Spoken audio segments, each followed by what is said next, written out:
Itu yang dikatakan oleh Syekh Abdul Qadir Jilani qaddasallahu sirrahu, bahwa syaitan berwajah manusia lebih berbahaya daripada syaitan berupa jin, ya. Dan kita mohon ampun kepada Allah jika selama ini berburuk sangka kepadanya, jika kita yang selama ini menganggap kenapa saya hidup begini, kenapa hidup saya begini, kenapa takdir saya begini. Semua keluhan-keluhan ini kita katakan, maka bacalah satu kalimat, ya Allah, ilaika nashku qaswata qulubina, ya Allah, kepada Engkau lah kami mengadukan kerasnya hati kami. Tidak usah bahasa Arab, bahasa Melayu pun boleh, ya. Bahasa lokal pun boleh, ya. Ada dialek lain boleh lah. Ya Allah, dan ampunkan diriku, betapa kerasnya hatiku. Itu yang hendak kita kemudian adukan kepada Allah Subhanahu wa Ta'ala. Oleh karenanya, ayo ikhwah, beliau tutup kalimat di sini seperti yang kita sampaikan tadi, fawhamallahu wali taufiq wala taqra al-hasida li dhatihi walakin ista'in billah min syarrihi la min wujudihi, kama qala ta'ala, wa min syarri hasidin idha hasad, wassalam. Ini yang kita kalamkan tadi sama persis apa kata beliau. Maka pahamilah wahai saudara, semoga Allah Ta'ala memberi taufik kepada kita. Taufik berarti hidayah, kesesuaian kehendaknya dan kehendak kita. Wala takrah, janganlah engkau benci kepada orang hasad, kepada sosok dia, wujud dia. Cukuplah ista'iz billah min syarrihi, berlindunglah kepada Allah dari keburukan dia, bukan dari wujudnya dia. Kenapa? Wujud dia Allah yang menghendaki, Allah yang izinkan. Inilah makna min wa min syarri hasidin idza hasad, wassalam. Begitu kata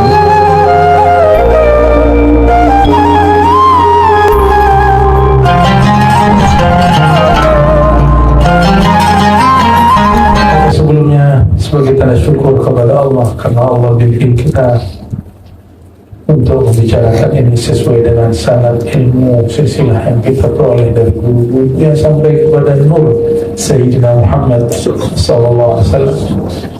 Maka kita katakanlah alhamdulillah ya Allah, semua puja dan puji kepada Engkau ya Allah, milik Engkau ya Allah.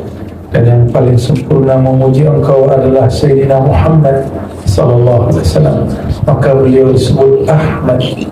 Ahmad itu minimal bermakna dua hal. Pertama, aktsarun nas hamdan wa akmaluhum, zat sosok yang paling banyak, paling sering bersalawat, memuji Allah SWT. Adapun yang kedua, Ahmad, yang paling terpuji, yang paling baik, yang paling indah, huwa Sayyidina Muhammad sallallahu alaihi wasallam. Maka semua nur para nabi diambil dari setetes daripada nur Nabi Muhammad sallallahu alaihi wasallam. Inilah yang kemudian disebut, yang dimiliki dalam salawatnya Syekh Abdul Qadir Jilani. Terpintas siapa yang lebih dahulu berselawat dengan kalimat ini, Allahumma salli ala Sayyidina Muhammad as-sabiq binuri, atau ada yang membacanya an-nur as-sabiq.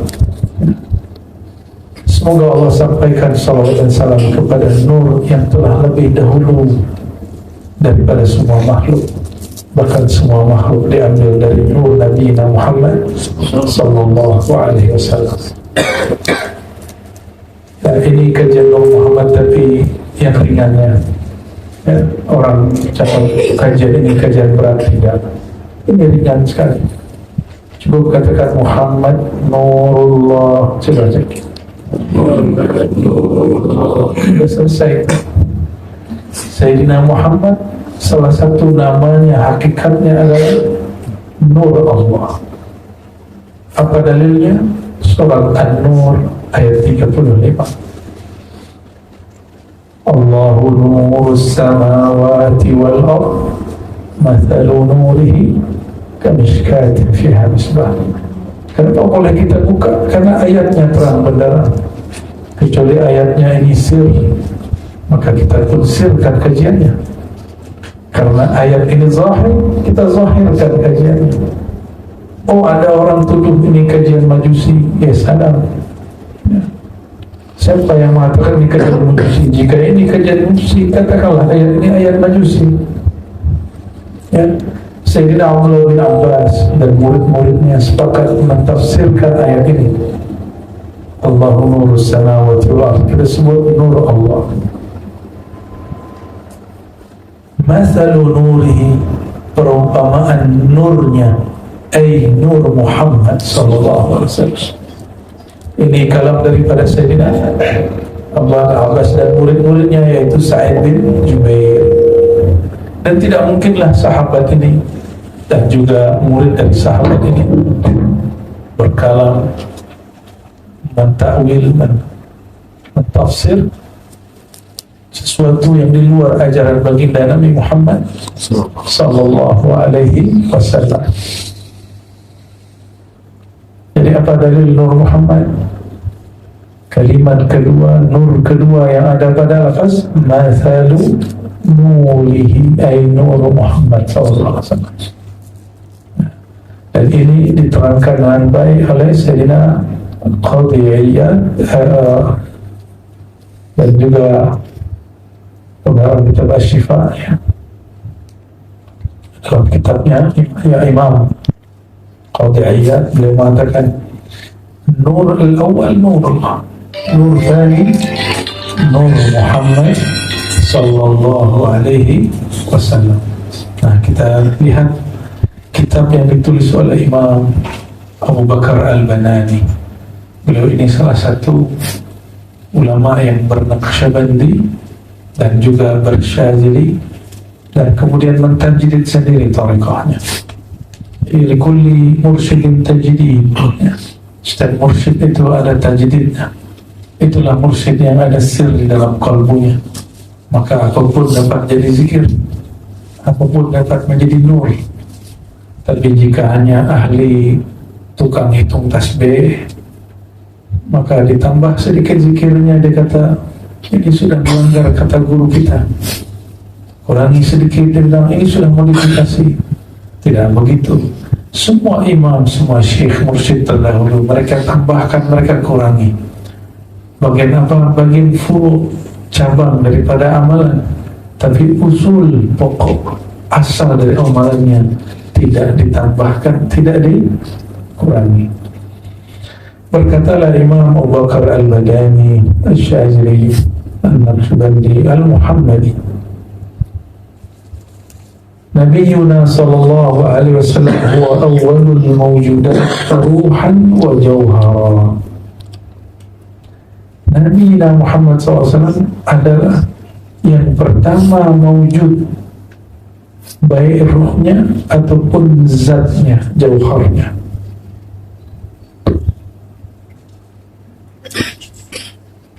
وذلك لأن الحق جل جلاله,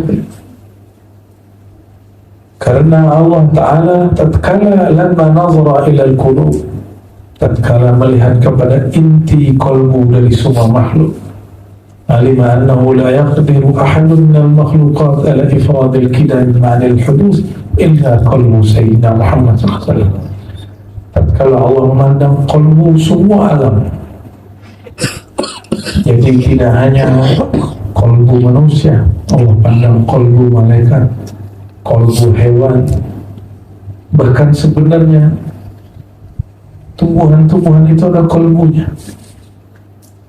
Tapi hanya orang-orang tertentu yang Allah izinkan, sehingga wa in min syai' illa wa yusabbih, tidak ada sesuatu kecuali dia bertasbih. Qalbunya alam itulah yang bertasbih.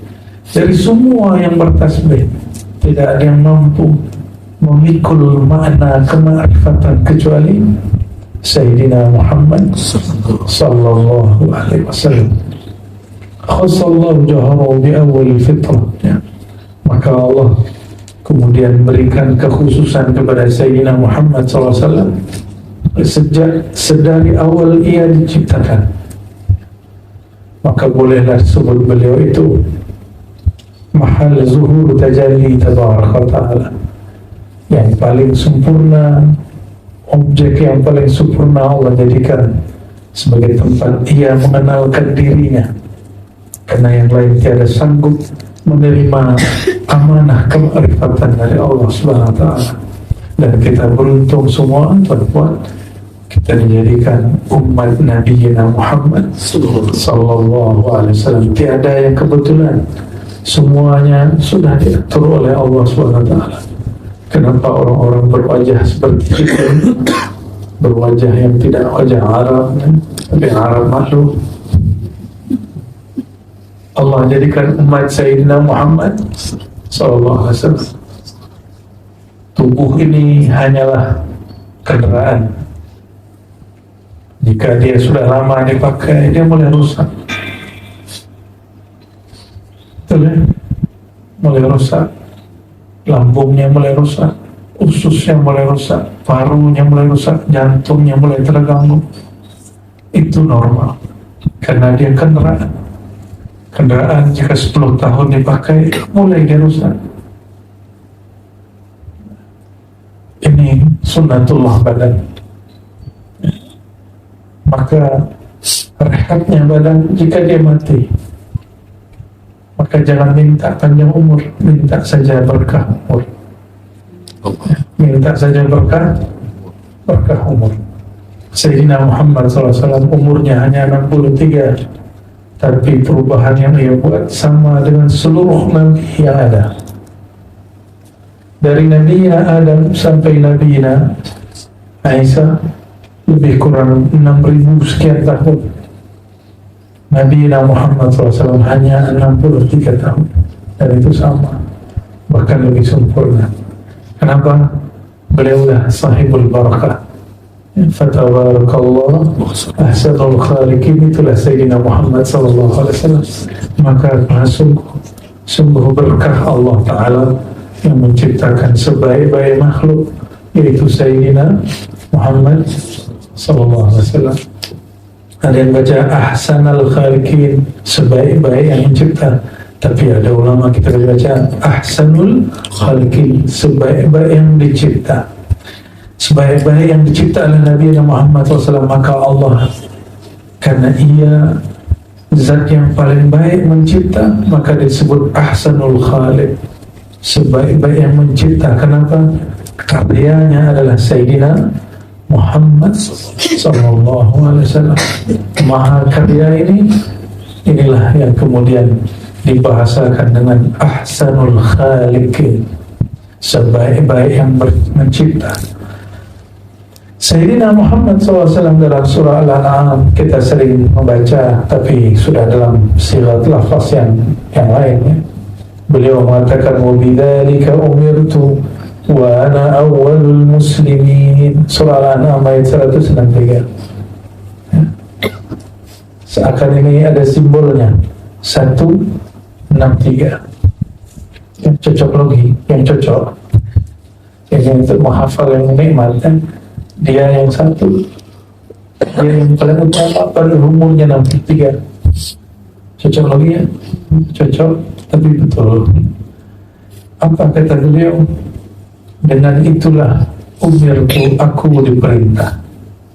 Wa ana awwalul muslimin, akulah yang pertama tunduk Islam kepada Allah Subhanahu wa ta'ala.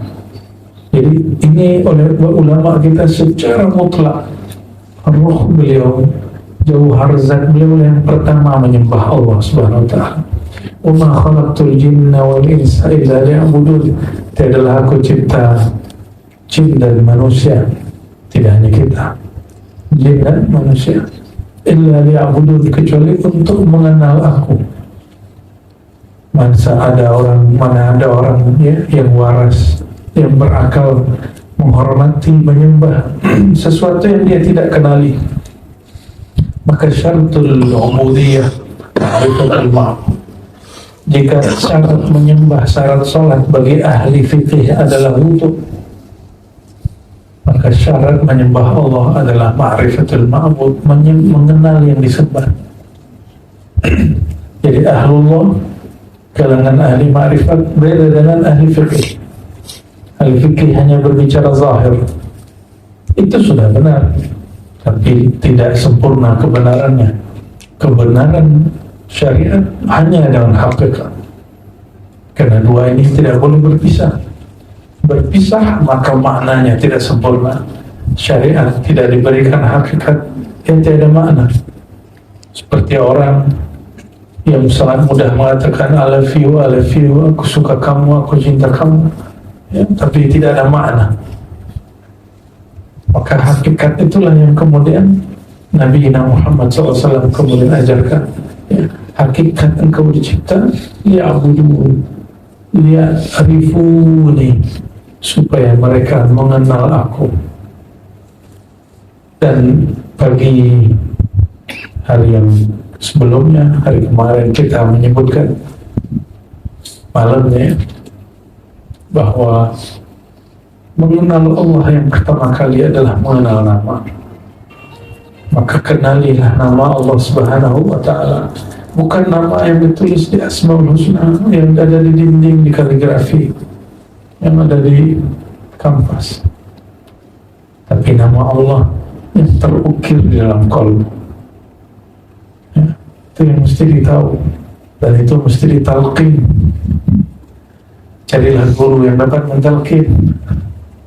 Kecuali saya dapat halnya, saya talqin sini. Kalau lagi nggak turun halnya, ya kita zikir pagi sore saja, ya, itu sudah cukup.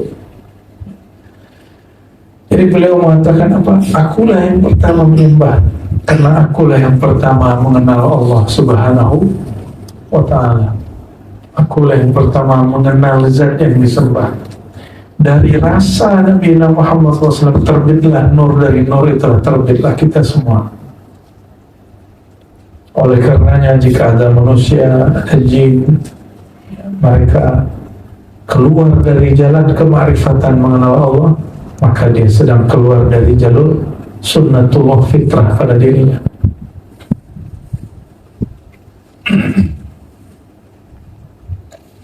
Inilah yang kemudian dikatakan kuntu nabiyyan wa adam bainan ma'i wa tin. Aku telah ada, aku telah menyembah Allah, aku sudah menjadi nabi. Nabi, apa tugas nabi? Mendapat wahyu, mengenal Allah, menyembah Allah. Maka aku sudah menyembah Allah, aku sudah terima wahyu. Sayyidina Adam belumlah ada, masih tanah, masih air. Hadis ini sahih, bukan hadis-hadis ilhami. Hadis ini diriwayatkan oleh para ahli hadis. Tuan-tuan, saudara-saudariku yang bukan Allah, oleh karenanya mengenal Allah itu dimulai dari mengenal Sayyidina Muhammad sallallahu alaihi wasallam. Itulah juga sebabnya dalam kitab Dalailul Khairat, sebelum kita bersolawat kepada baginda, ada satu wirid namanya membaca nama Sayyidina Muhammad sallallahu alaihi wasallam. Yang banyaklah orang bertanya, kenapa menyebut nama Muhammad juga bagian dari zikrullah? Apa dalilnya? Dalilnya banyak, ya. Wa rafa'na laka dzikra, dan kami angkat engkau wahai Muhammad, zikraka, sebutanmu, namamu. Imam Qadhi Iyad mengatakan, ja'altu zikraka min dzikri, aku jadikan mengingat engkau adalah jalan mengingat aku. Aku jadikan memandang engkau cara termudah memandang aku. Maka siapa yang memandang engkau pasti memandang aku.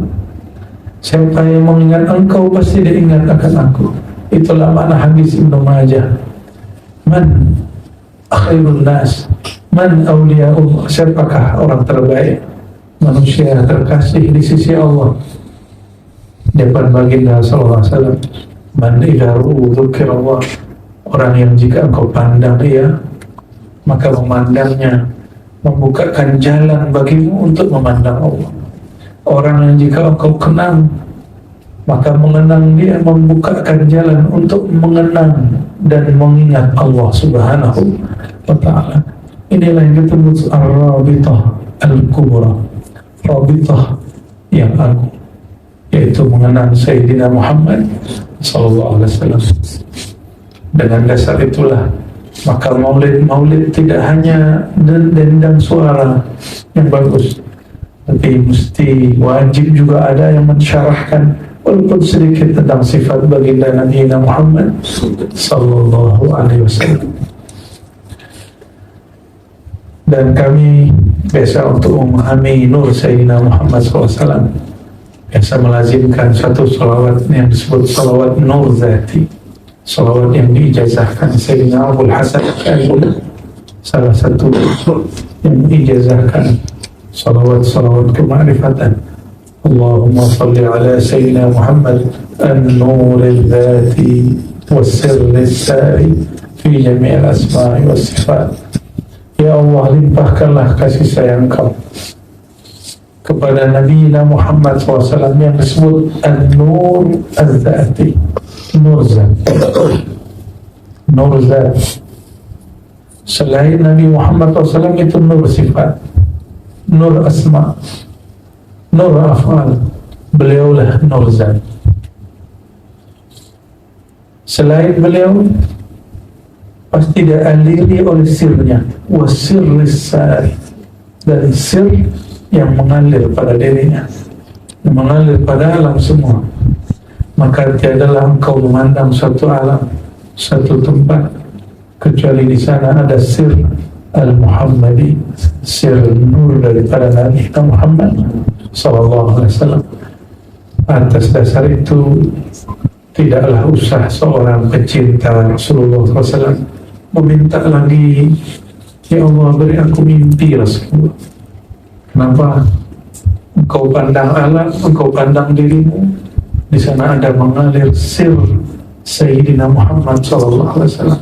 Maka memandang diri, memandang akannya, memandang alam, memandang akannya. Sudah ya. Jadi adakah cara memandang berjumpa Nabi Muhammad SAW secara jaga? Ada. Ini yang disebut Tariqul Zawqiyah, jalan rasa, munculkan keyakinan bahwa semua yang ada ini berasal dari Nur Muhammad SAW, dan semua yang ada ini mengalir padanya sir Sayyidina Muhammad SAW. Jika para Nabi dapat setetes daripada Nur Sayyidina Muhammad SAW, bagaimana dengan kita? Tidak usah sedih. Al-ulama warasatul anbiya, para ulama pewaris para nabi. Maka ulama kita, wali-wali Allah dari kalangan umat Sayyidina Muhammad SAW, akan diberikan sir percikan yang hampir sama dengan nabi-nabi sebelumnya. Namun mereka bukan nabi, mereka hanyalah hamba Allah, kekasih Allah, wali-wali Allah. Maka setinggi apapun makom wali, dia paling di bawahnya makom nabi yang paling rendah. Yes. Allahumma salli ala Sayyidina Muhammad wa ala Sayyidina Muhammad. Maka saya mengizinkan, mengijazahkan jika yang hadir pagi ini mengamalkan salawat An-Nur Al-Zati. Allahumma salli ala Sayyidina Muhammad An-Nur Al-Zati was-sirr al-sari fi jami' al-asma'i was-sifati wa ala alihi wa sahbihi ajma'in. Allahumma salli ala Sayyidina Muhammad An-Nur al-Zati was-sirr al-sari fi jami' al-asma'i was-sifati. Ya Allah, ya Allah, limpahkanlah kasih sayang Engkau kepada Nur Zat Sayyidina Muhammad, kepada sir Sayyidina Muhammad yang mengalir pada badan kami, pada tubuh kami, pada jiwa kami, pada diri kami, pada alam sekitar kami, pada alam semesta. وعلى آله وصحبه وبارك وسلم أجمعين. الفاتحة. أعوذ بالله من الشيطان الرجيم. بسم الله الرحمن الرحيم. يا ابن السيد صراط الذين أنعمت عليهم غير المغضوب عليهم ولا الضالين. نبينا Muhammad SAW bersabda, siapa yang membaca hasbi Allah la ilaha illahu, maka Allah cukupkan dia sampai petang. Jika dia baca pagi, Allah cukupkan sampai petang. Jika dibaca petang, Allah cukupkan sampai pagi, sebanyak 7 kali. Mari kita baca laqad ja'akum dan kita ulangi bagian ini 7 kali. لقد جاءكم رسول من أنفسكم عزيز عليه ما عنتم حريص عليكم بالمؤمنين رؤوف رحيم فإن تولوا فقل حسبي الله لا إله إلا هو حسبي الله لا إله إلا هو حسبي الله لا إله إلا هو حسبي الله لا إله إلا هو حسبي الله لا إله إلا هو حسبي الله لا إله إلا هو حسبي الله لا إله إلا هو عليه توكلت وهو رب العرش العظيم.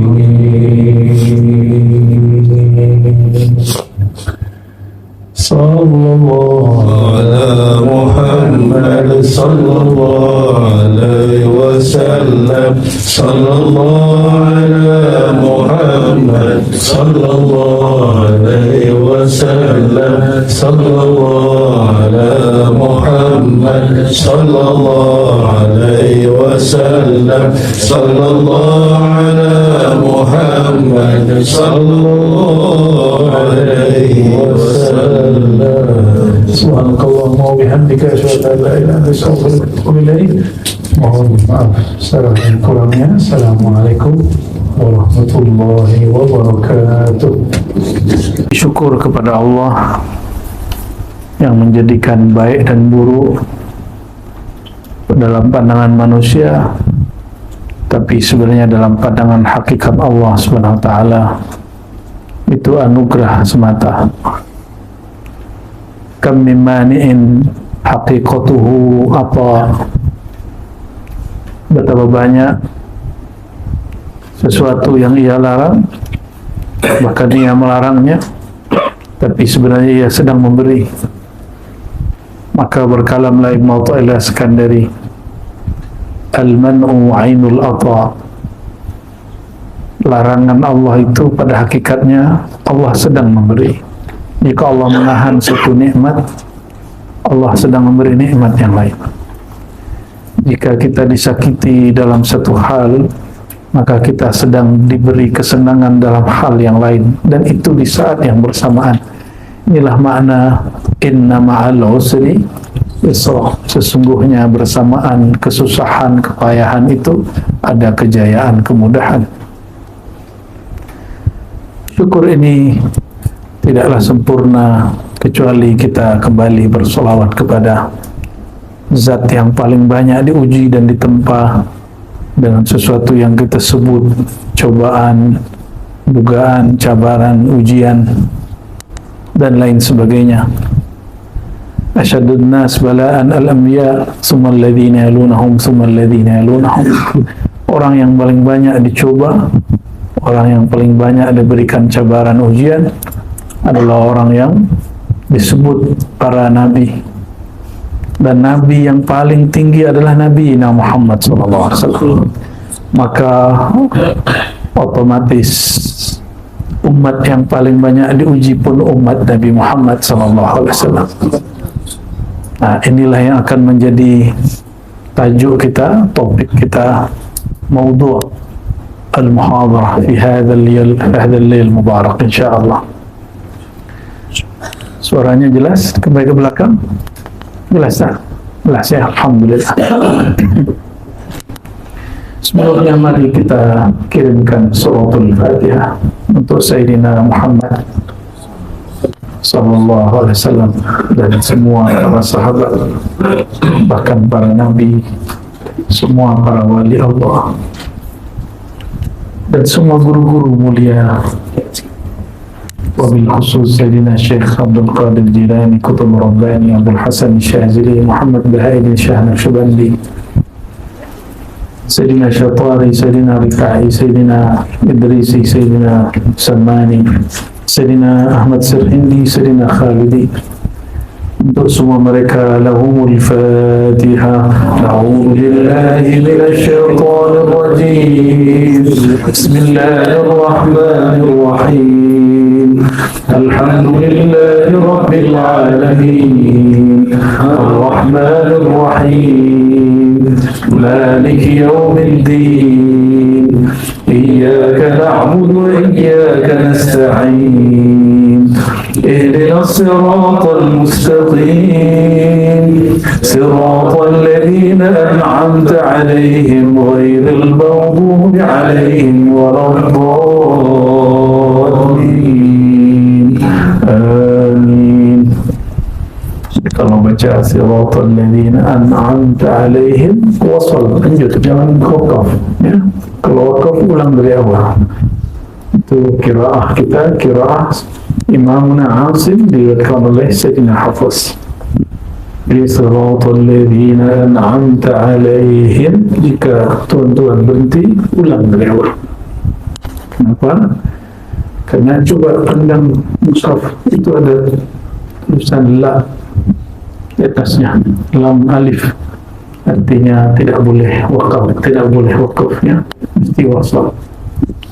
Meskipun di luar sana ada kaidah qiraat yang lain yang membolehkannya untuk diwakaf, namun ilmu ini bersilsilah. Begitulah cara baginda Nabi Muhammad SAW membaca ya. Saya tidak mau bicara bab qiraat karena panjang lagi urusannya, panjang lagi masalahnya. Kita bahas yang tadi kita hantarkan di awal, bahwa makhluk yang paling banyak diuji, diberikan cabaran, ujian, dugaan adalah Sayyidina Muhammad SAW. Maka otomatis umat terbanyak diberikan tempaan ujian adalah umat Nabi Muhammad SAW. Dan siapa umatnya? Kita lah umatnya. Maka qulu alhamdulillah, katakan alhamdulillah kami yang paling banyak ditempa oleh Allah. Alhamdulillahi ala kulli hal wa fi kulli hal. Segala puji terima kasih ya Allah yang telah menempa kami, baik itu disebut oleh manusia baik ataupun buruk. Semuanya itu, ini yang akan jadi bahasan kita. Tiadalah takdir baik ataupun buruk, kecuali itu sababut taratti, sebab rohani seseorang naik tingkatan. Dan malam ini kita khususkan kepada an-zulmaniyah wal khati'ah, sababani minal asbab taratti. Nah, ini kaidah kita, bahwasannya hijab-hijab kegelapan, bahkan ya maju boleh, maju tepat ya, muat lebih dekat. Kapan lagi jumpa dekat sedekat ini? Alhamdulillahirabbil alamin. Maka betul. Saya mau tanya nih tuan-tuan, datuk kita, kakek kita Sayyidina Adam alaihissalam, berlaku pada beliau kesalahan, khati'ah ya. Beliau menganggapnya dosa, tapi di sisi Allah bukan dosa. Maka kaidah Ahlus Sunnah, para nabi tiada berdosa, tapi semua nabi merasa berdosa. Faham? Ini kaidah. Semua nabi terbebas dari semua dosa, bukan salah. Nabi boleh salah, tapi nabi tak boleh dosa. Mustahil beliau berdosa. Namun boleh salah, boleh silap, boleh keliru. Sayyidina Adam, di saat beliau memakan buah larangan yang dinamakan syaitan, ini syaitan kasih nama Syajaratul Khuld. Ini nama pemberian syaitan. Syajaratul Khuld, pokok kekekalan, tumbuhan kekekalan. Kalau di Indonesia kita sebut pohon, orang sini sebut pokok kekekalan. Ini siapa yang beri nama? Syaitan, iblis. Iblis pun suka beri nama. Maka hati-hati, tidak semua ilmu nama dari Allah. Kadang-kadang ilmu nama bersumber dari waswas syaitan. Ya. Di saat Sayyidina Adam fa'azallahuma syaitan, tatkala Sayyidina Adam digelincirkan oleh syaitan, apakah itu sebuah kegagalan ataukah itu sebuah kemajuan? Secara zahir, akal kita, rasio kita secara logis mengatakan ini apa? Kegagalan. Betul. Tapi seandainya Sayyidina Adam tidak memakan pokok kekekalan itu, maka tiadalah kita jumpa hari ini. Tiadalah kita berzikir pagi dan petang. Tiadalah kita ngaji ma'rifatullah. Tiadalah kita rindu serindu-rindunya kepada Sayyidina Muhammad sallallahu alaihi wasallam. Manakah yang lebih baik?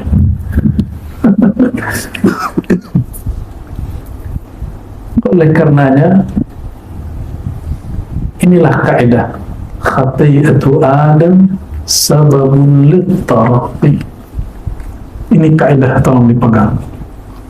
Mungkin sebagian ulama sudah tulis dengan bahasa yang lain, tapi ini bahasa dari Al-Faqir biiznillah yang Allah torehkan dalam hati kita. Jadi ini bukan bahasa saya, tapi bahasa yang Allah torehkan dalam hati. Bahwasannya kesalahan yang terjadi mengalir berlaku pada Bani Adam itu sababut taraqi. Karena taraqqa Adam bi khati'atihi. Sebagaimana Sayyidina Adam, ia diangkat oleh Allah dengan kesalahannya.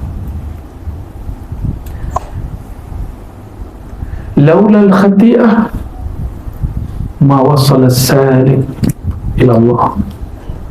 Kalau bukanlah ada kesalahan-kesalahan, kegagalan-kegagalan, kekeliruan-kekeliruan, maka seorang salik tidaklah pernah belajar usul sampai mengenal Allah Subhanahu wa ta'ala.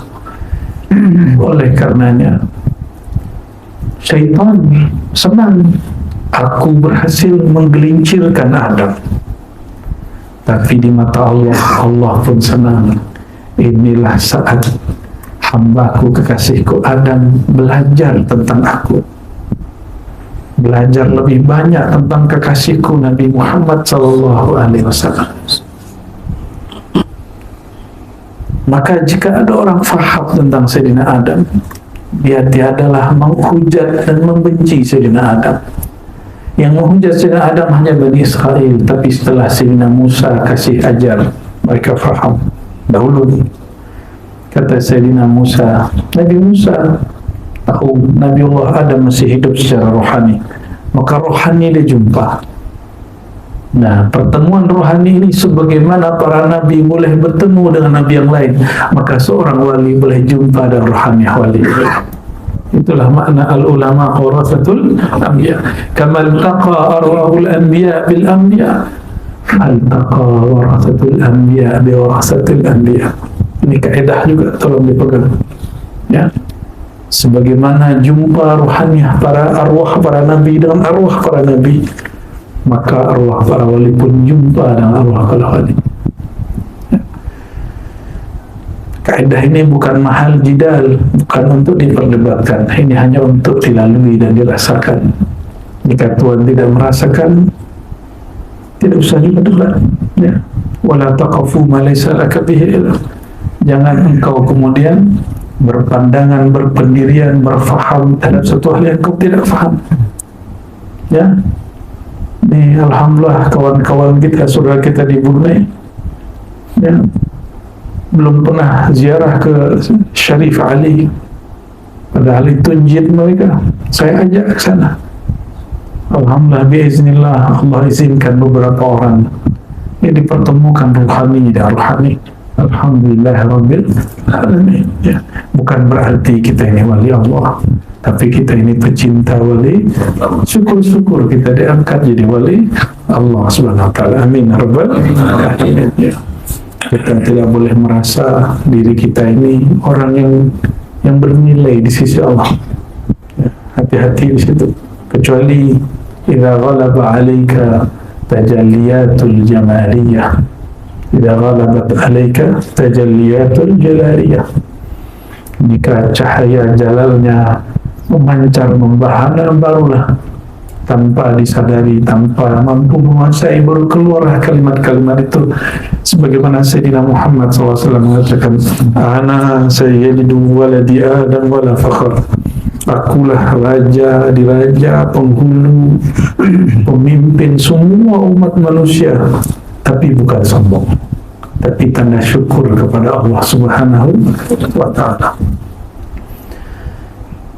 Jadi saudara-saudariku, tuan-tuan yang bukan Allah, Sayyidina Adam, dia tersilap, keliru, salah.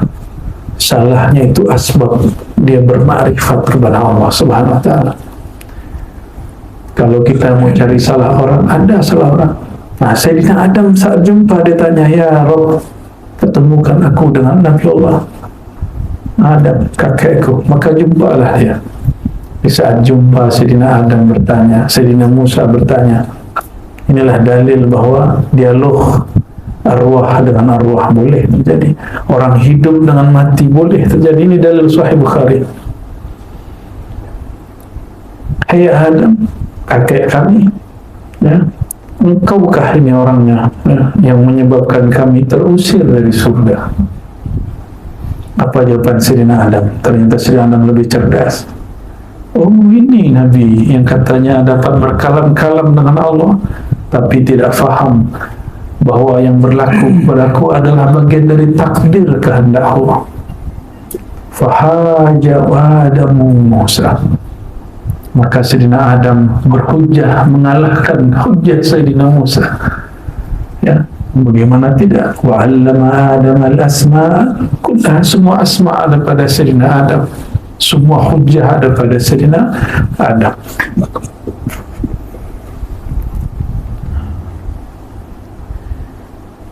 Maka tiadalah berlaku musibah, kesalahan, bahkan dosa bagi kita. Dosa itu musibah, dosa itu keburukan zahirnya. Betapa banyak kita jumpa orang, dia sadar dalam maksiat. Dan juga tidak sedikit kita jumpa orang, dia sangat sombong dengan taat. Dia sombong dengan thariqahnya, dia sombong dengan manhajnya, dia sombong dengan mazhabnya, dia sombong dengan pakaian-pakaiannya, dia sombong dengan zikir-zikirnya, dia sombong dengan tahajudnya. Itulah kata Nabi Muhammad SAW, nanti di akhir zaman muncul sekelompok orang ya, tahkiru salatukum bi salati. Salat kamu mereka hina, mereka remehkan di samping salat mereka. Nah, jangan sampai kita seperti itu. Maka ciri-ciri taifah syaitaniyah, kelompok-kelompok pengikut syaitan, dia meremehkan, menghina kelompok yang lain. tidak sayang kepada kelompok yang lain. Kita boleh tahu makom kita, tapi kita wajib sayang kepada semua orang lain.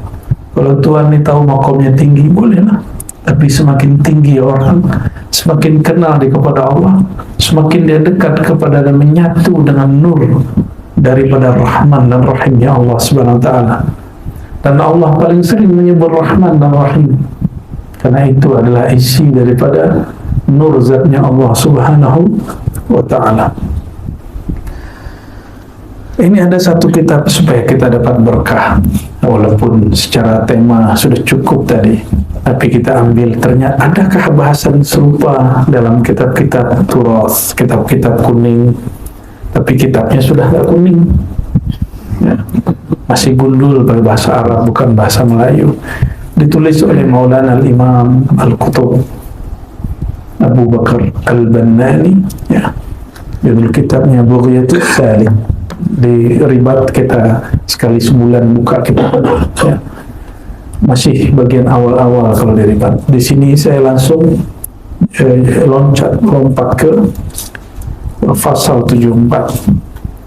Apa kata beliau? Al-waswasatu sababut taraqqi. Itu judul dari muhakkik, ya. Sebenarnya bukan itu judul dari muhakkik. Apa kata beliau? إذا أراد الله سبحانه وتعالى أن يظهر لعبد سرا من أسراره أغرى إبليس لعنه الله بوسوسة. Ya. Apabila Allah hendak menampakkan, memberikan, menyatakan suatu sir rahasia sehingga nyata pada diri seorang hamba, maka Allah uji dia terlebih dahulu. Dengan apa? Allah lah yang menggerakkan, mengizinkan iblis untuk memberi waswas kepadanya. Saya mau tanya, iblis ciptaan Allah atau tidak? Makhluk Allah, maka dia tiada bergerak kecuali dengan izin, tapi Allah tidak ridha. Jadi Allah izin tapi Allah tidak ridha. Nah, ini akidah Ahlussunnah wal Jamaah. Kalau akidah Mu'tazilah, kelompok Qadariyah, mereka mengatakan jika Allah izin pasti ridha. Ya. Masa kita lebih sempurna dari Allah? Ya, bukankah kita pernah mengizinkan anak tapi kita tidak ridha? Sudah, kamu pergi, tapi kita tidak ridha. Kita marah dengan pasangan, sudah sesuka kamu, tapi kita tidak ridha. Aku izinkan kamu tapi aku tidak ridha. Ya, sesering gitu. Ya. Allahumma salli ala Sayyidina Muhammad wa ala ali Sayyidina Muhammad. Maka Sayyidina Adam, Allah buatlah skenario supaya ia mendapatkan asrar yang lebih sempurna. Dikirimlah Azazil yang sudah diberi nama baru Iblis. Fa'azallahuma syaitan. Setiap yang menggelincirkan itu dinamakan syaitan. Mau dia manusia, mau dia jin, mau dia hewan, disebut dengan syaitan. Maka Nabi Muhammad SAW sebut hewan-hewan yang berbisa, yang berbahaya, ada saat sholat maka boleh dibunuh. Sholatnya kemudian sesaat ditawakufkan. Fahuwa syaitan. Begitu kata beliau dalam hadis yang sahih. Itu binatang syaitan. Maka ada syaitan itu semua yang mengganggu, semua yang merusak. Ya, maka jangan-jangan kita ini syaitan juga. Ya, tapi jangan lama-lama jadi syaitannya. Ya, jangan lama-lama jadi syaitannya. Maka Tuhan Puan, saudara-saudariku, maka Allah, jika ada was-was, jangan sedih. Itu hadiah dari Allah Subhanahu wa Ta'ala. Jika zikir, coba try zikir, pasti banyak pikiran. Tapi kalau nonton film, Netflix, apa lagi? Netflix apa lagi? Saya tak tahu lah namanya itu ya. YouTube.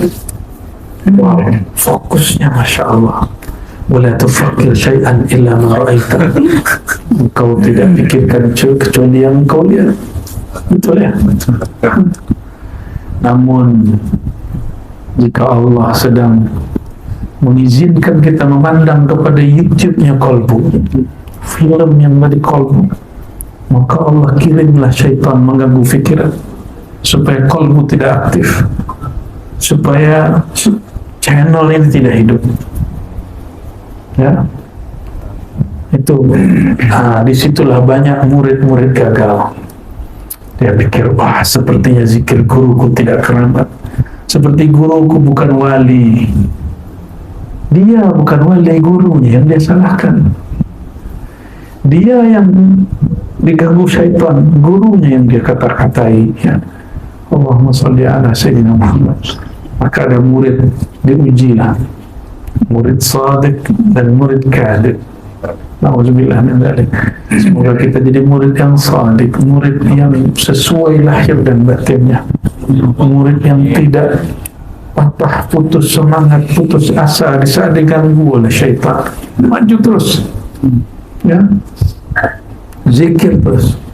Seharusnya Allah akan buka batin seseorang setelah dia zikir 30 menit. Tapi di menit ke-20 orang ini sudah tak kuat, aku sudah. Seharusnya dia sabar 5 menit lagi, Allah buka kalbunya. Tapi sayang sekali dia tidak sabar. Kadang Allah mau buka lebih lama, 1 jam, 30 menit tambah 30 menit. Kadang 2 detik pun sudah mulai. Kadang Allah buka pada istighfar, tidak dibuka saat salawat. Allah buka saat salawat, nikmat zikir tidak diberi saat zikir. Suka-suka Allah yang beri, bukan suka-suka guru. Ya, maka banyaklah murid yang menangis, merasakan getaran kolbunya saat dia beristighfar. Berarti makom dia makom taubah. Ada murid yang bergetar saat dia bersolawat, berarti makom dia makom mahabbah. Ada murid yang bergetar kolbunya, yang rindu saat dia berzikir menyebut nama Allah, maka makom dia sangatlah banyak. Disitulah mulai berjalannya seorang salik, seorang murid menuju Allah Subhanahu wa Ta'ala. Tuan-tuan yang bukan Allah, apabila kita diberi was-was, maka yakini anugerah ada bersamaannya. Hatta syaitan pun tidak lihat. Saya tadi kalamkan syaitan itu ada jin, ada manusia, bahkan haiwan. Betul? Oke? Sudah paham? Apabila Sayyidina Adam diganggu oleh syaitan dari iblis jin, maka ujian terberat manusia hari ini diganggu oleh syaitan berwajah manusia. Syaitan berwajah manusia. Apa tugas syaitan? Ayat yang paling mudah dihafal, surat terakhir dalam Al-Quran, paling mudah, tidak usah pakai dalil-dalil aneh. Qul a'udzu birabbin nas, malikin nas, ilahin nas, min syarril waswasil khannas alladzi waswisu fi sudurin nas. Nama dari syaitan yang masuk ke dalam diri manusia, ke darah daging manusia, yang bertugas memberi waswas, namanya syaitan khannas. Apa tugas dia? Maka syaitan pun bertugas. Masa ulama tak ada tugas? Masa salik murid tak ada tugas? Masa manusia tidak tugas? Syaitan pun bertugas, iblis pun bertugas. Ambil tugas, jangan kalah dengan syaitan. Ya, apa tugas dia? Yuwaswisu fi sudurin nas, memberikan waswas, gundah gulana, gelisah yang tiada hentinya ke dalam kolbu, dadanya manusia. Ya, ada rasa gelisah hari ini. Ya, ada gelisah hari ini. Ada perasaan was-was hari ini. Ragu, buruk sangka ada. Ya, berpikir buruk terhadap guru ada. Berpikir buruk terhadap saudara kawan ada. tetangga, jiran, ada. Jiran itu ada jiran offline, ada online. Ya. Ada jiran offline, ada jiran online. Ada jiran satu kampung, ada beda kampung. Ada jiran satu negeri, ada lain negeri. Semua ini hati-hati. Apabila ada orang membersihkan, menjelek-jelekkan saudara kita, sahabat kita, berarti Allah sedang hantarkan juga nur. Ya. Was-was itu zulumat, kegelapan, usri, kesulitan. Allah sedang berikan nur, yusri, ya, kemudahan-kemudahan. Dan itu bersamaan. Setiap ada was-was, maka Allah beri ma'rifat. Setiap kali Allah tutup sulmaniyah dengan kegelapan, sebenarnya ada cahaya di belakang itu. Setiap Allah menahan satu pemberian, Allah memberikan pemberian-pemberian yang lain.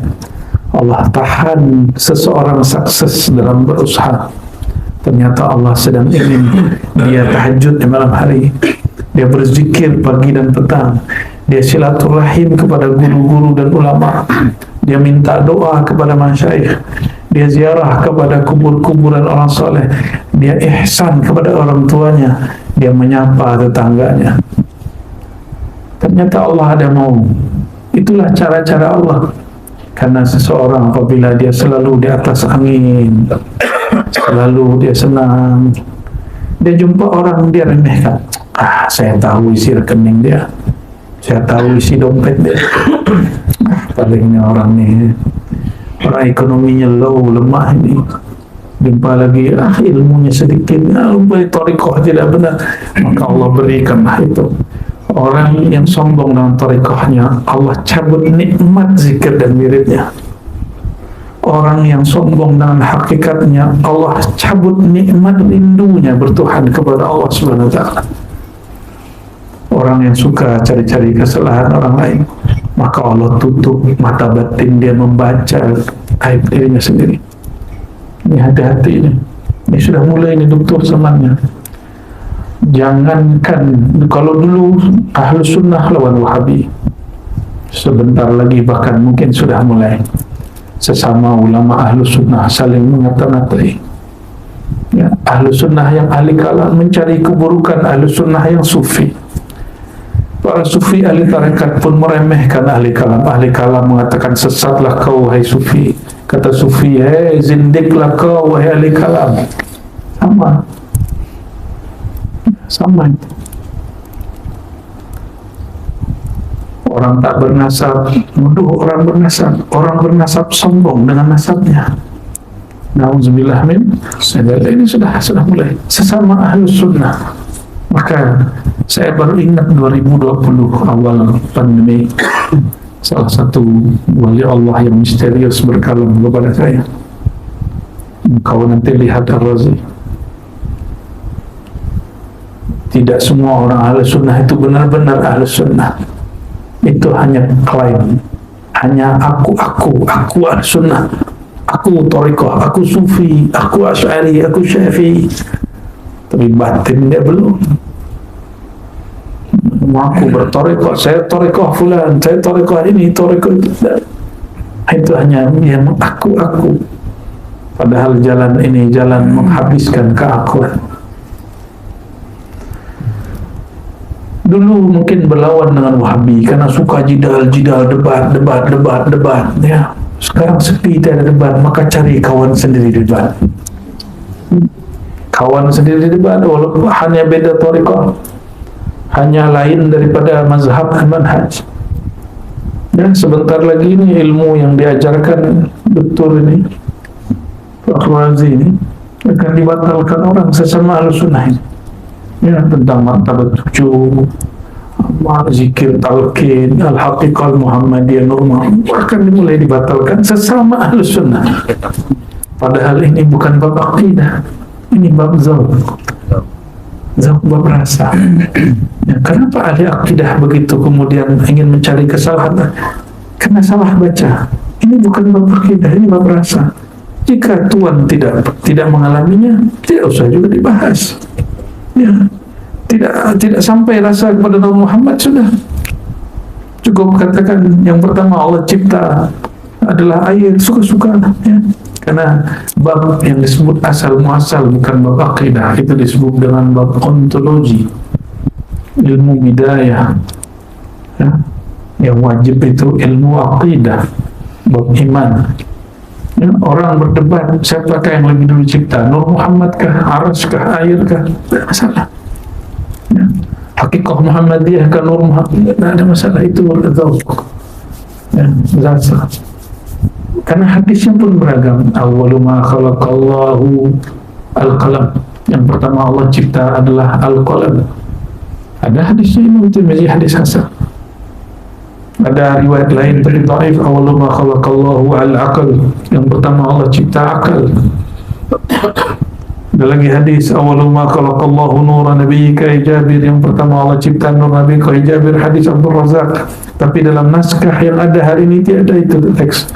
Adanya dalam riwayat yang dinukil oleh Imam Suyuti. Ada lagi, laulaka ya Muhammad ma khalaqtul aflaq. Kalau bukan karena engkau hai Muhammad, tidak aku ciptakan makhluk. Hadis tidak sahih. Itu bab bahasa. Itu bab bahasa. Maka kita tidak akan sebut juga hadis dhaif itu hadis yang sahih. Kita tidak sebut juga hadis ilham itu hadis. Cukup mengatakan ilhami atau hadis ilhami, ya. Namun saudara-saudariku, tuan-tuan yang Allah, apabila Anda, kalau dulu Wahabi mungkin menjelekkan kita, membidahkan kita, masuk akal. Tapi hari ini mungkin sesama Ahlus Sunnah, ya, membidahkan sahabatnya sendiri, mengatakan sahabatnya sendiri orang sesat. Nah, mengikuti ilmu ini itu sababut taraqi. Jika engkau marah, engkau gundah, engkau ragu, engkau sakit hati, engkau emosi, engkau berkata buruk dalam menanggapi, maka engkau fa'anta misluhu, engkau samalah dengan dia. Berarti engkau tidak diberi satu maqam. Jika kita dicaci maki orang, disesatkan orang, ini ujian apa? Apa ujian kalau dicaci maki orang? Apa yang sedang Allah ingin beri? Satu makom yang diperoleh oleh sebagian ulama 70 tahun mereka tidak sampai. Tapi cukup kita dihujat dalam beberapa hari, bahkan satu hari, orang sampai. Bagaimana caranya? Jika ada orang menghujat, doakan kebaikan bagi orang itu. Inilah kalam para imam dahulu, ya. Para musuh itu, ya, wadatun atau wadatun, para musuh atau a'da'un lahum faddun alayya wa minna. Para musuh itu orang-orang yang membenciku, orang-orang yang mencari kesalahanku. Nah, selama kita ini, adakah kita dicari kesalahan oleh orang lain? Ada? Pasti ada. Adakah kita ini kalau dicari kesalahan, kata Dr. Fawid, pasti ada salahnya. Hatta Nabi Adam dicari kesalahannya oleh Nabi Musa, ketemu salahnya. Itulah. Buka Sahih Bukhari, ketemu apa yang oleh Orientalism dikata kesalahan-kesalahan Muhammad. Ini Masya Allah. Mereka kumpulkan beberapa riwayat-riwayat kesalahan-kesalahan Muhammad. Nauzubillah min dzalik. Ada seorang Nabi Muhammad SAW dicari kesalahannya oleh orientalis yang tidak beriman kepada beliau untuk jumpa. Apalagi kita, ya. Maka beliau mengatakan, orang yang memusuhiku, asbab dia, aku diberi anugerah oleh Allah SWT. Harusnya berbaca wirid puluhan tahun, tapi cukuplah puasa puluhan tahun, cukuplah dicaci maki orang sehari, 2 hari, 3 hari, sebulan, 2 bulan, dia sampai di makom sabar, makom kesabaran, makom ma'iyah. Jadi orang kalau tanya bagaimana cara muraqabah ma'iyah, tidak usah zikir 70.000 la ilaha illallah, mungkin Anda capek, ya. Tapi ada jalur pintas, dan engkau dihujat orang. Bagaimana cara menanggapinya? Salamatus sadar. Apa arti salamatus sadar?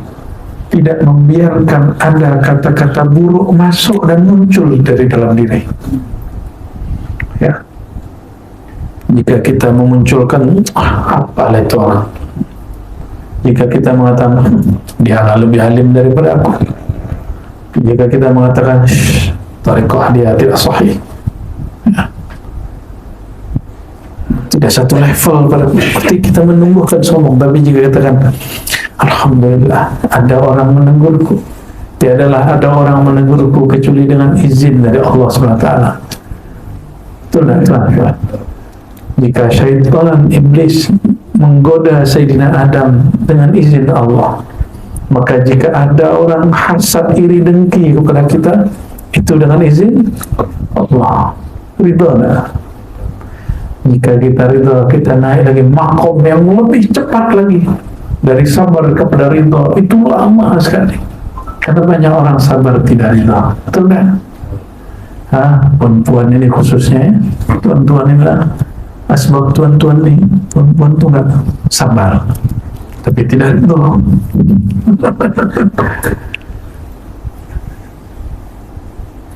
Ridha istiwaul mur wal hul, sama saja bagi dia.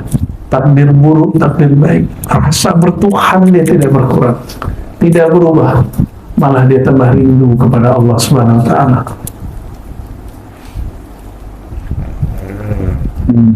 Sudah sampai di alam lain.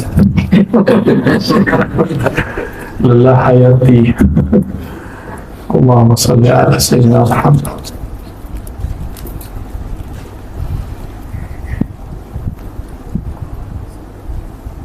Jadi ada dua makom Allah beri, dan itu semuanya makamul illiyin, makom wali-wali besar, wali-wali abdal. Bahkan ridha itu makom wali kutub. Orang ridha itu wali kutub, orang sabar dia wali abdal. Kenapa dia sabar? Dia salamatus sadar. Ciri-ciri abdal, kalbunya tidak menyimpan kebusukan. Mungkin banyak orang bertanya, adakah batas kesabaran? Ada batas kesabaran jika Anda sudah tidak sabar. Dan lain orang, lain makomnya, lain batasnya. Tapi jika seseorang mengerti hakikat sabar, hakikat sabar itu muraqabah ma'iyah. Inna Allah ma'as sabirin. Sesungguhnya Allah membersamai orang-orang yang sabar. Kenapa? Coba lihatlah orang sabar, lidah dia selalu nyebut nama Allah. Ya Allah, ya Allah, apalagi ya Allah. Ujian lagi apa ya Allah, dugaan apa ya, semua disebut Allah, Allah, Allah, Allah, Allah. Dan dia membaca penuh dengan zaum, penuh dengan rasa, yang mana dia tidak dapatkan itu di atas sajadah. Ya, betul tak? Ya, oleh karenanya hakikat sabar itu sudah masuk kepada maqamul illiyin, ala wahya muraqabatul ma'iyah, muraqabah bersama dengan Allah SWT. Tapi orang awam, salik pemula, murid pemula mengira dia bersama Allah. Tapi kalau orang yang sudah mengerti hakikat a'lal illiyin, ini lain lagi, ini makamnya para abtal, para wali-wali itu. Ya, semoga kita diizinkan ke sana. Amin ya rabbal alamin. Adakah layak seorang jiwa yang hadis dicipta kudus bersamaan dengan Allah yang qadim? Mungkinkah yang qadim, Allah yang maha tidak berawal, maha tidak berakhir, maha kuasa, maha wujud, dibersamai oleh kita yang baru diwujudkan. Masih adakah wujud si hamba dengan wujudnya Allah Subhanahu wa ta'ala? Tidak ada. Maka as-sabru haqiqatul fana'i. Sabar inda al-aqta, inda al-arifin, haqiqatul fana. Sabar itu bagi para arifin adalah hakikat kefanaan. Karena dia memandang, mana mungkin Allah membersamai aku. Aku ini tiada di hadapannya. Aku ini baru. Binisbah ila Allah fa'ana ghairu wujud, wa amma binisbah ila ghairillah fa'ana wujud. Jika dinisbatkan kepada Allah yang Maha Qadim, tiadalah aku. La haula wala quwwata illa billah, tiada daya dan upayaku. Tapi jika kepada makhluk, barulah aku tampak. Jadi bagi orang-orang yang diberi kemarifatan Allah SWT, dihujat, diganggu, iri, dengki, ada orang-orang begitu, dia tidak mengeluh dengan keluhan yang berarti. Jika dia sempat pernah mengeluh, dia bertobat dari keluhannya, bukan bertobat mendoakan keburukan bagi musuhnya. Itu sebabnya di Ribat tidak diijazahkan Hizib Nasr. Hizib Nasr tahu, mendoakan keburukan bagi musuh. Baru disakiti sedikit baca Hizib Nasr. Hizib Nasr ini mendoakan kehancuran orang yang mengganggu kita.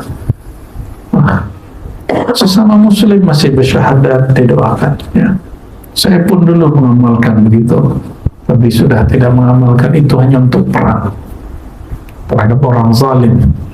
Ya, zalimnya sudah mengganggu hayat kita, mengganggu ketenangan kita. Baru, ya, ketenangan dalam artian yang luas. Ya. Tuan-tuan ini kan kalau tidak buka komen-komen YouTube, komen-komen Facebook, komen-komen Instagram, tidak ada masalah hidup. Kita cari-cari masalah karena kita cari-cari komen. Salah tuan baca komen, salah tuan baca komen, tidak usah dibaca. Jika itu merusak ke dalam diri, tidak usah dibaca. Kita yang mencari-cari kesalahan. Inilah anehnya. Detik pertama dia masih happy. Ketika buka sosial media, ada orang menghujat dia, langsung detik kedua wajahnya berubah, jantungnya berdebar, perasaannya mulai gelisah. Ya salam. Siapa yang meracuni diri sendiri? Kita yang meracuni diri kita sendiri. Ya, mau hidup sehat lahir batin, tidak hanya makan yang sehat, bacalah yang sehat-sehat. Ya, bacalah yang baik-baik. Orang Melayu nih, kata orang, hobi baca apa? Baca komen, baca WhatsApp, Masya Allah. Tapi kalau diberi buku satu, detik ketiga huruf Zai dan Kha langsung akhirnya awalnya dia membaca buku, lama-lama buku membacanya. Allahumma salli wa sallim wa barik alaihi. Maka perhatikan saudara-saudariku, tuan-tuan, jika di surat sebelum An-Nas ini asrar luar biasa. Di situ kita diajarkan berlindung bukan dari zat orang yang hasad, tapi dari perbuatan orang yang hasad. Namun Allah memberikan penampakan di situ. Yang nampak orang hasad, tapi jangan kau terjebak pada hasadnya. Perhatikan, idza hasad, berlindunglah min syarri hasidin, bukan min hasidin. Berlindunglah dari keburukan orang yang hasad saat dia hasad, idza hasad, bukan dari orang yang hasad. Lain. Kenapa? Orang yang hasad itu adalah mesin-mesin Allah SWT untuk mengangkat derajat hamba. Yang makhluk paling hasad di muka bumi, paling iri dengki di muka bumi, ahsanun nas Iblis, syaitan. makhluk yang paling iri dengki kepada yang lain adalah iblis. Maka siapa yang mengalir iblis dalam dirinya, dia akan menjadi orang yang iri dan dengki. Dan perhatikan, Allah berikan kita ibrah yang luar biasa. Berlindunglah engkau min syarri hasidin idza hasad, bukan min hasidin.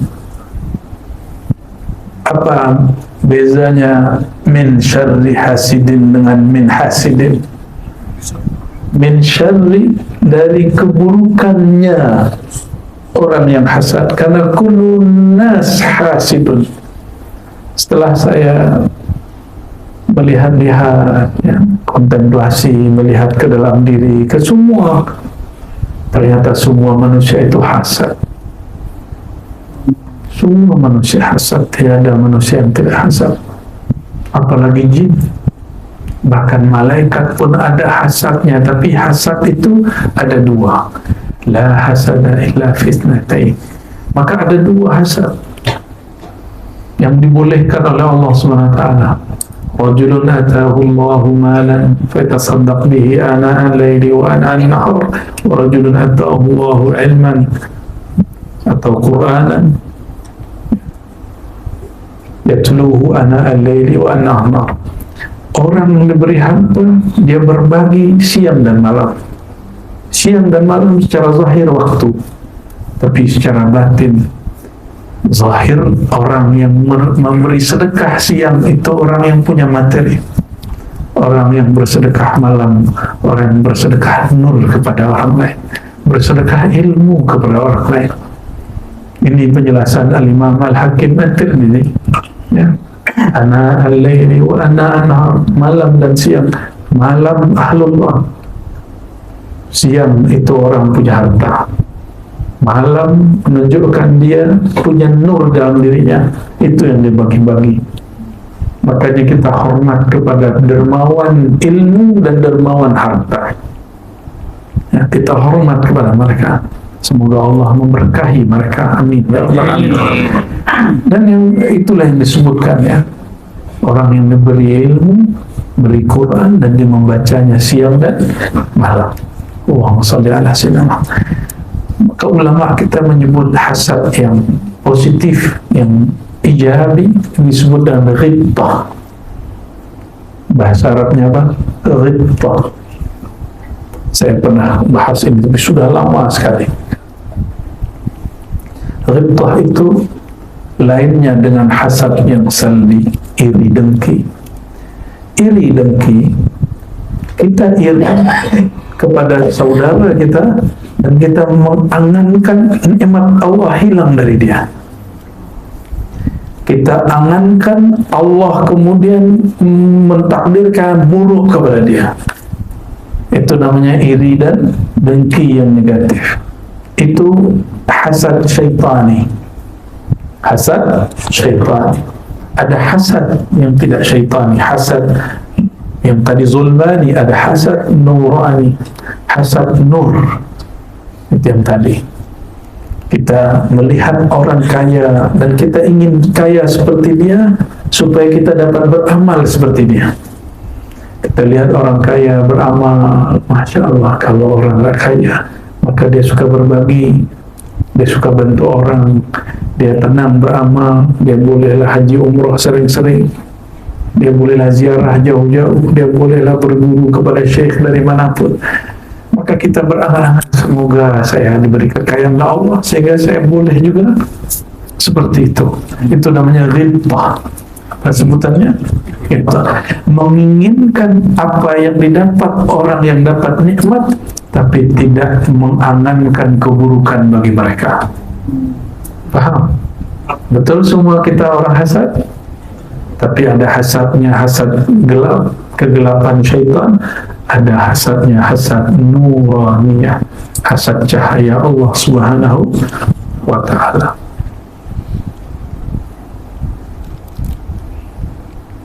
Maka saya sering bacakannya kalimat dari Imamuna Hujjatul Islam Abu Hamid Al-Ghazali.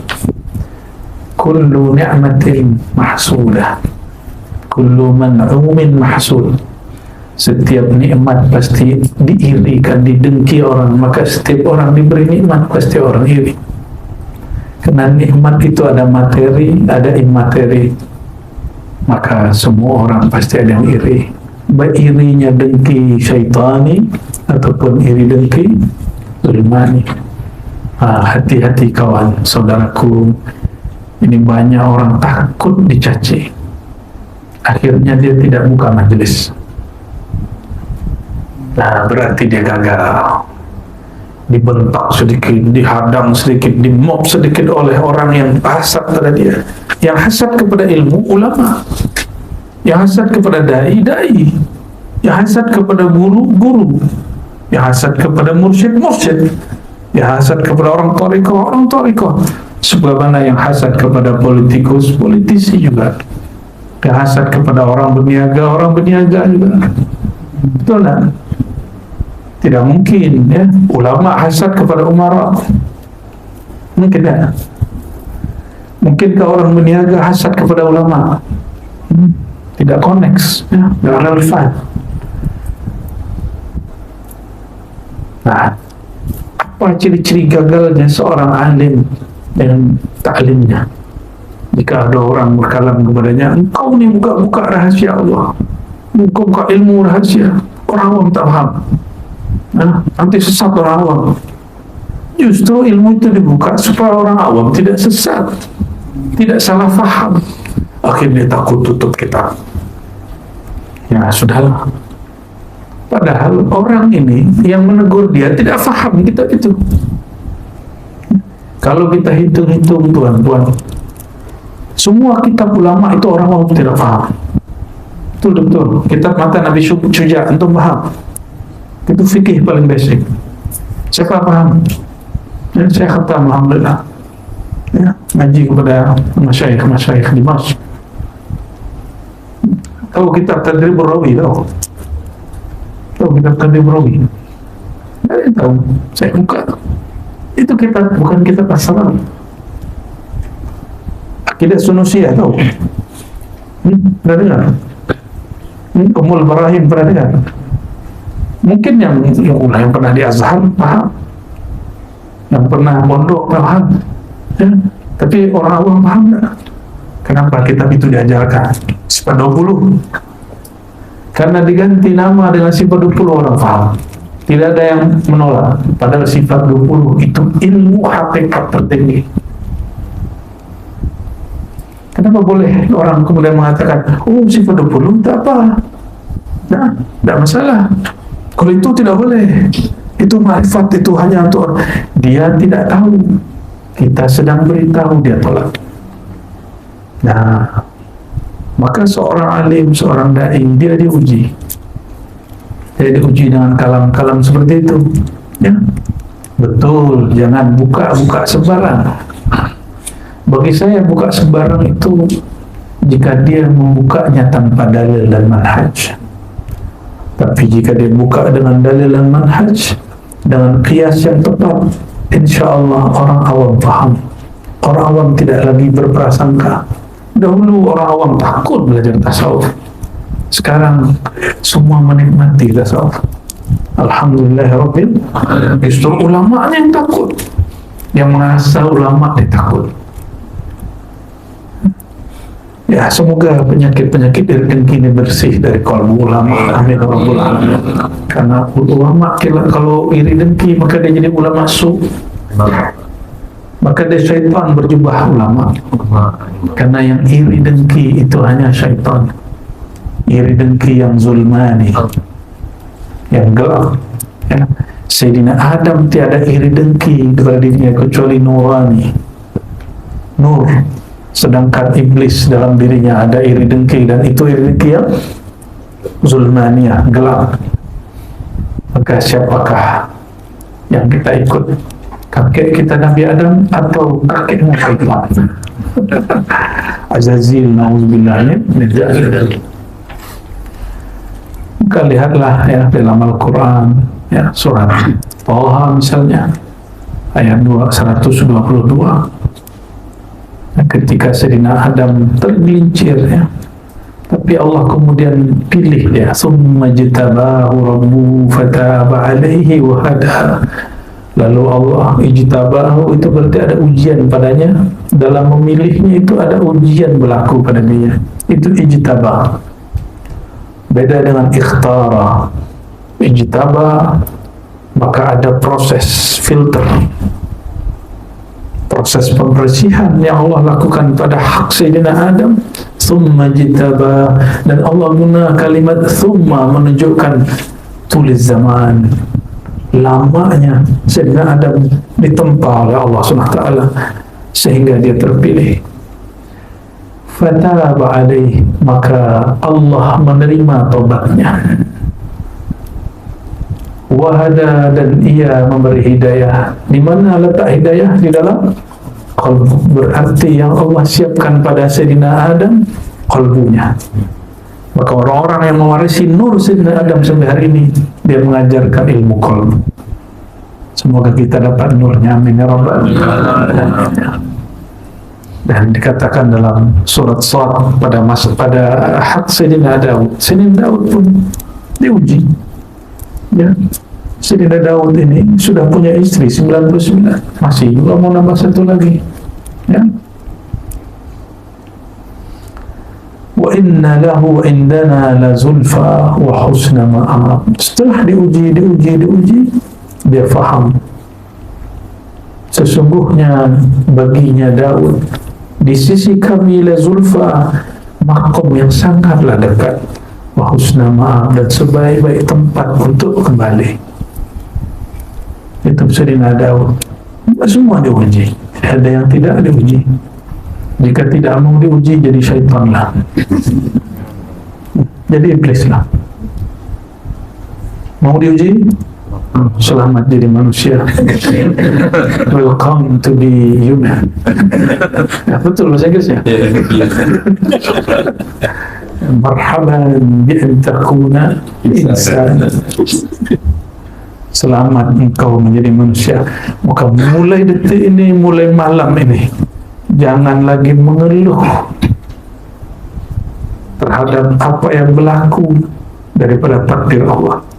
Apakah itu bentuknya baik, buruk, puji dan hujatan, pulangkan semua kepada Allah, itikadkan ini pasti gerak dari Allah SWT. Ya. Namun jika terlanjur, banyak-banyaklah bertobat. Kita bertobat, kita wirid, bukan lagi mendoakan keburukan orang itu, tapi kita bertanya, ya Allah, betapa lemahnya hamba, baru saja dihujat, sudah marah dan emosi.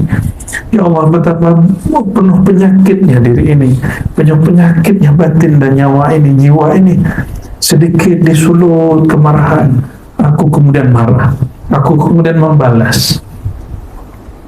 Na'udzubillah, semua na'udzubillah. Maka wiridnya orang-orang yang diuji, dia kemudian meratapi dirinya yang lemah saat diuji, bukan meratapi dan menyalahkan syaitan. Dan ciri-ciri orang-orang yang kerasukan syaitan, kerasukan jin mudah, baca ayat kursi selesai. Tapi kerasukan syaitan, dia jika salah mencari orang yang dipersalahkan. Jika ini terjadi pada ulama, maka dia cari orang yang salah. Jika terjadi dalam satu majlis, satu pergerakan, suatu jemaah, maka si jemaah ini akan mencari kawan dia untuk dipersalahkan. Jika terjadi di pergerakan-pergerakan politik, maka si orang ini jika masih boleh menyalahkan partai lain, maka dia salahkan partai lain. Jika tidak, dia cari kawan dia yang kemudian lemah. Begitulah terus, begitulah terus. Itu yang dikatakan oleh Syekh Abdul Qadir Jilani qaddasallahu sirruhu, bahwa syaitan berwajah manusia lebih berbahaya daripada syaitan berupa jin. Ya. Dan kita mohon ampun kepada Allah jika selama ini berburuk sangka kepadanya, jika kita yang selama ini menganggap, kenapa saya hidup begini, kenapa hidup saya begini, kenapa takdir saya begini. Semua keluhan-keluhan ini kita katakan, maka bacalah satu kalimat, ya Rabb, ilaika nashku qaswata qulubina. Ya Allah, kepada Engkau lah kami mengadukan kerasnya hati kami. Tidak usah bahasa Arab, bahasa Melayu pun boleh, ya. Bahasa lokal pun boleh, ya. Ada dialek-dialek lain boleh lah. Ya Allah, ya, ampunkan diriku, betapa kerasnya hatiku. Itu yang hendak kita kemudian adukan kepada Allah Subhanahu wa Ta'ala. Oleh karenanya, ayo ikhwah, beliau tutup kalimat di sini seperti yang kita sampaikan tadi. Fawhamallahu wali taufiq wa la taqra al-hasida li dhatihi walakin ista'id billah min syarrihi la min wujudihi. Kama qala ta'ala wa min syarri hasidin idha hasad. Wassalam. Ini yang kita kalamkan tadi sama persis apa kata beliau. Maka pahamilah wahai saudara, semoga Allah Ta'ala memberi taufik kepada kita, taufik berarti hidayah, kesesuaian kehendaknya dan kehendak kita. Wala takrah, janganlah engkau benci kepada orang hasad, kepada sosok dia, wujud dia. Cukuplah ista'iz billah min syarrihi, berlindunglah kepada Allah dari keburukan dia, bukan dari wujudnya dia. Kenapa? Wujud dia Allah yang menghendaki, Allah yang izinkan. Inilah makna min wa min syarri hasidin idza hasad. Wassalam, begitu kata beliau. Dengan ini juga saya cukupkan kajian kita malam ini. Kesimpulannya sederhana, bahwa ujian, cacian, kegagalan, dosa, bahkan semua itu adalah tempaan dari Allah supaya si hamba mengalami taraqi, kenaikan maqam, kenaikan kualiti rohani. Semoga kita termasuk orang yang menyadari hal ini, dan setiap hari, setiap saat ada kenaikan-kenaikan rohani, dan Allah ridha kepada kita semua. Ilahana anta maqsuduna, ilahana anta maqsuduna, ilahana anta maqsuduna, wa ridhaka matlubuna, ilahana anta maqsuduna, ilahana anta maqsuduna, ilahana anta maqsuduna, wa ridhaka matlubuna. Ikuti Allahumma Allah bersama kita. Allahumma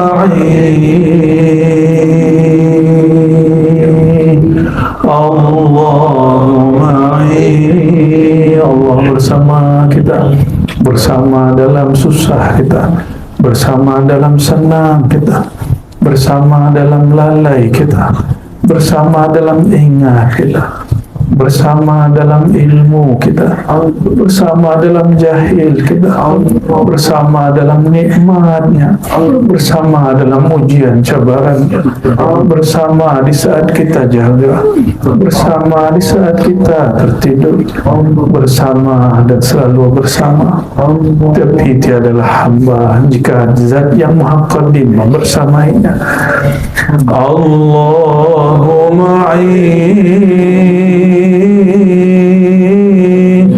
Allahumma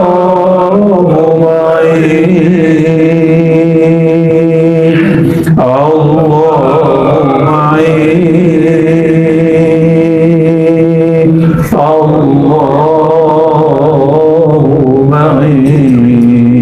Allahumma Allah senantiasa memandang. Allahu naziri, Allahu naziri, Allahu naziri, Allahu naziri. Ya Allah, pandanglah kami dengan mata pandangan rahmat kasih sayang Engkau. Ya Allah, jangan pandang kami dengan pandangan kemurkaan Engkau.